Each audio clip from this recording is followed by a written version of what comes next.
dito. Ipaprank ko yung anak kong babae kasi nung nakaraan, hindi ko siya nabigyan nung birthday niya nung February 17. Tara, tingnan natin yung reaction. Parcel ka ba?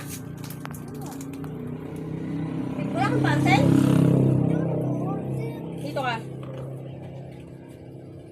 Eh, ba't nag-order ka to? Babayaran mo daw to. Wala, hindi ako nag-order. Babalikan nga daw niya yung bayad. Oh. Hindi ako nag-order niyan. Kasi nag-order dito. Ako, hindi ako. Wala akong pambayad. In-order mo daw yan. Hindi ako nag-order niyan. Order dito.